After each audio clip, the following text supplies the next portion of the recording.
oldie but a goodie. We love it. All right. Welcome to Gab and Jam. We're at episode 247. And what are we talking about today? All right, so this is a contentious topic, we know, but we figured it's worth exploring because it's been one of the questions that we have talked about for decades. Yes. And it's more, I guess, topical right now. Yes. And it is appropriation or appreciation. Where is the line? Well, yeah. Exactly. So that's where everybody is quote unquote woke now, and so there have been all kinds of things. Some things we agree with, and some things we question, and so that's why we wanted to do this topic. Yeah. All right. So the first thing to ask yourself when you're trying to decide if someone is appropriating or appreciating is it the artist's job to educate the public about their influences, symbols, or content? So can we step back just a little bit and just kind of define what do we mean, or what do we think people mean by appropriation? What is okay. From what I understand, it is when you take someone's cultural symbols, language, just cultural things that mean something to them, their traditions, yes, and use them without, I guess, I don't, and now it's almost to the point where you use them at all, and if it's not your culture, right. So it used to be about attribution. But that's what I'm saying. But is it using it for profit? So meaning this is that, let's just say you decide tomorrow, hey, I want to get up, I'm going to make stir fry. Okay. Right? And so now you decide you're going to do the stir fry. Yeah. You kind of follow a recipe, but you add a little bit of yourself in there. Yeah. Make it for you and your family. All y'all love it. And that's what you make all the time. And you become known in your family as the queen of stir fry. Right. You know, and it's like, oh boy, ooh boy, I love your stir fry. Stir fry. And then later, kids go out, they have dinner someplace, and they actually have this stir fry at some Chinese restaurant. Like, whoa, it's not as good as my mom's stir fry. Right. So is that appropriation, or is it a situation where, hey, you open a place called, Vicky's Soul Food, and a part of that is your great stir fry, and so the stir fry is on the menu, and now people come in, they have that stir fry, and I just love it. This is great. This is like this soul food stir fry. I mean, is that the type of appropriation we're talking about, where it's like, hey, you've taken this thing, this traditionally Asian culture, right? Okay. And you've now appropriated it and made it a part of black culture, right? And I always feel like, and the reason why I'm asking that question is that because of the nature in which black people were brought to America, right? We were brought and we were kind of stripped away from our culture. Yeah, we were put in a position where we were almost forced to appropriate European culture.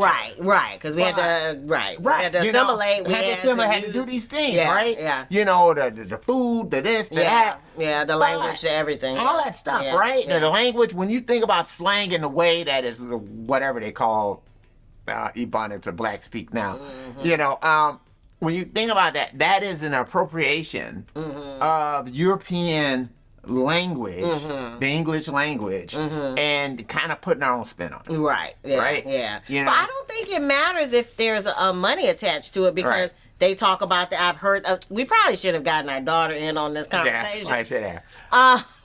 But there is talk that if someone says child, like, child, what's going on? Right. That has been a thing where if Caucasian, podcasters or whatever use things like honey child and, and things like that, that it is being that is cultural appropriation, even if they're not making money on it. It's just that's the way they express themselves. And maybe this is where I have a problem with this whole aspect of that, is that, American culture that I kind of grew up with, and again, it might not be true, I always thought about American culture as the great melting pot. Right. That is that was the way it used to be sold, was the great melting pot. Well, but I think that is kind of what we were. I mean, that there is a certain amount of, even people who came from other countries that came here, there was a certain amount of assimilation that took place. And I think as, almost like the ultimate immigrants were black people or Africans that were brought over. Yeah. We did it better than anybody else. Because we had to. Right. You know what I mean? We didn't bring anything. Right. We had no choice. It was stripped away. It was, you kind of had forbidden, actually. to do that. So what we are, especially when it comes to entertainment, music, popular music especially, I mean, it is what black people have given to the world, or at least black American people have given to the world, because of this unique way in which we were a force to assimilate. And so I almost look at, it's hard for me to look at when, I guess, white people or people who aren't quote unquote of the culture adopt that, and maybe I'm being overly optimistic here, as anything other than an homage to me. So when I watch Tropic Thunder and I see Robert Downey Jr. acting as a black guy, I'm sorry. I'll walk away from that like saying, I'm complimented by it. And so, and I know people probably don't see it that way, and they upset. They're like, "Oh man, I'm mad. I'm angry." It's like when I was in college, and I was in a music appreciation class, and they were talking about Aaron Copland, and he had brought music over to the European composers, and they were like saying, "Dog, that ain't hit." Right, No, man. You basically just spitting back to us what we can already do. Right. And so Aaron Copland was kind of like, man, what am I going to do? What am I supposed to do? They said, take it from the Negro. And that's what he did. He assimilated that, and all of a sudden, he had a voice. But those people knew. So when those black artists, whether the jazz artists, when they would go over to Europe, it was like yes, because this is it. So they knew that was where this was coming from. Whether it was jazz musicians or later rock and roll. I mean, so Keith Richards, the Beatles, and rest of they looked up to Elvis. That's true, they did, but. Don't believe that they didn't look up to Little Richard. Don't believe that they didn't. Little Richard tell you. I mean, you can do a search on YouTube. I gave the Beatles their start. Because it opened up for Little Richard when he was in Hamburg. So, I mean, I do understand with respect to our culture that there was a lot where these early innovators did not get the credit and the money that they deserve. So that part is horrible. That's awful. But to me, that has nothing to do with the artists. That to me is a whole different, or the musicians who were kind of like together and kind of learning and pulling off of one another. So, and I've went on a long rant. Let's keep it rolling. Sorry. Well, no, but the question is, where's the line? So another point that we talked about previously was Elvis was dubbed King of Rock. Benny Goodman was the king of swing. The question is, who did that? Was that, like you said, we know that they really were not the innovators. They were not the one who originated it, but they got the credit for it. But was that, like you said, was that the artist's fault? Is that, whose fault is that, that it turned into Elvis being the king of rock? Right, and I don't know if Benny Goodman or Elvis were racist or did or said any racist thing in their life. So that's not the discussion. I'm not going there. Right. But I think it was a public writ large. And the reason why I say that is that it happened to me in sports. And it happened during the time with the NBA. During the 70s, the NBA was on its way out. And a lot of times when they interviewed white people about it, one of their complaints was that the NBA was too black. Oh, wow. It had become just way too black of a league. Oh, wow. They couldn't relate to it because it was black. So so it was to the point where the NBA finals, that's like the Super Bowl for the NBA, right? Yeah. It was on tape delay. So they wouldn't show it during prime time. You would have to watch it at like midnight, to see the NBA finals. Wow. I mean, it was horrible. So the league was falling apart until we got Magic in Los Angeles and Larry Bird in Boston. And Larry Bird being in Boston, and Boston became kind of, for us growing up, that was the white team. You know what I mean? And so, but it gave white people, Larry Bird became the great white hope. And to his credit, I mean, I think about the pressure that's on people. I've never really thought about the pressure that was on Larry Bird, because Larry Bird, at least from what I know, was not a racist guy at all. And so for him to have this kind of thrust upon him, it was, and then he had to live up to it. Yeah. Which, to Larry's credit, he did. But it brought the NBA back. It gave white people something they can cheer for. And the irony of all of this is that one of the things that used to make Larry Bird the most angry, and he felt was the most disrespectful thing that a coach could do, is if they put a white guy on him to guard him. And Larry would get pissed off. He's like, "Get this guy off." He would brutalize. You are insulting me. Put a black guy on me. You know that. Wow. So then that's why I say that when it comes to those people, it's like even when Bird and Magic and they finally got a chance to meet and talk, they realized how much they had in common, how much they got. So I don't think it's really that. I usually don't think it's the musicians. It's what the press kid, maybe it's the marketing. It's the public. It's that kind of stuff that's out there that causes these things to happen.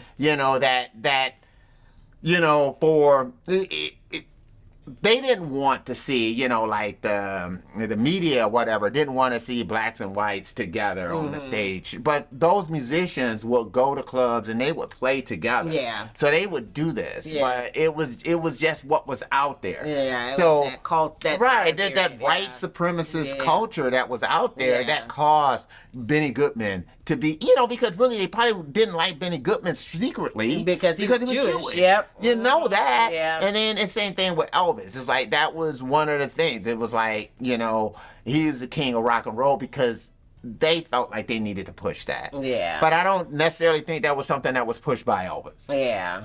Okay. All right. So there's another point to consider. We're still talking about appropriation versus appreciation. Yeah. Eventually, both jazz and rock came to be thought of as white music, even though they're clearly historically originated by black artists. Right. Is this because we didn't hold on to the history of it? I think I agree with you there. And maybe less so with jazz than with rock. Okay. I think what happened with jazz is that slowly but surely more people from other cultures started to do it than we did. Okay. We're starting to see the same thing happen with baseball. Is that you're seeing less black players come up playing baseball as opposed to, playing other sports. Okay. And usually it's because to make it in the major leagues, it takes longer. It's like, you have to start in minor leagues, you have to make a lot of money, whereas, by the time you do 1 year in college, and now they're paying the college athletes millions of dollars. Oh, yeah. So, I mean, the black, when they're kind of thinking about touring, that's just not on their list. Right. So, I think you're seeing that in jazz where, just less black people are doing it. But with rock and roll, I think there was a certain sense that black people kind of gave it away. That with rock and some of the blues stuff, that black people didn't maybe appreciate Jimi Hendrix as much as we should. Right, I know that was Jimi Hendrix's frustration. Yeah, he didn't get that, or black people hadn't appreciated Lenny Kravitz as much, and it kind of like when Terence Trent D'Arby, when he was Terence Trent D'Arby, Sananda Maitreya, when he went off the reservation, black folks didn't. Yeah, when he stopped doing his Sam Cooke type of thing. Songs, and he just kind of went and started doing his thing. A lot of times we didn't follow that. We weren't the big supporters of Love and Color, of Tracy Chapman, of, some of these other artists that are out there. I'm not saying all black people, but I'm just saying it wasn't generally something that would play on quote unquote black radio stations, and that, you kind of, had to be doing maybe R&B or rap in order to appeal to black audience. Yeah, and that was one of the points we talked about before too. Whereas with rap, we are squarely, we as in a people, are squarely, and we let everybody know that rap will never be bested by a white artist. And we own that history. Yes, you know, so we keep going back. We're more normally what it was. I know for us when we were growing up, black people we just weren't nostalgic. No, you know what I mean. It's like if it happened a year ago, it's old and it's buried, and I don't want to have nothing to do with it. Yeah. You know, it's like by the time I got to the 1980s, I used to love the Ohio Players. Did not play one of their albums. not on one. to the new. Yeah, just nope. If you weren't doing something in 1980, I wasn't listening to what you were doing in 1978. Nope. Wow. Done. Right. You know, it's over. Right. So and that was kind of the way that it was at that time. I mean, you know, we're in the new wave and all these other types of things. Whereas with rap, it's different. Rap has always kind of held on to its history. Yeah. Never let you forget, hey, where it started. You know, never forgot about, you know, Curtis Blow. Yeah. You know. Early innovators. Melly Mel and, you know, so all of those older rappers, they never forget about Big Daddy Kane, Slick Rick, you know, Too Short, all those guys that kind of happened, you know, LL Cool J that happened back in the day. You know, we don't necessarily forget that aspect of the history, you know. So that's kind of kept in front of people a little bit more. We didn't do that for jazz and for rock. No, we didn't. We didn't. I never really heard like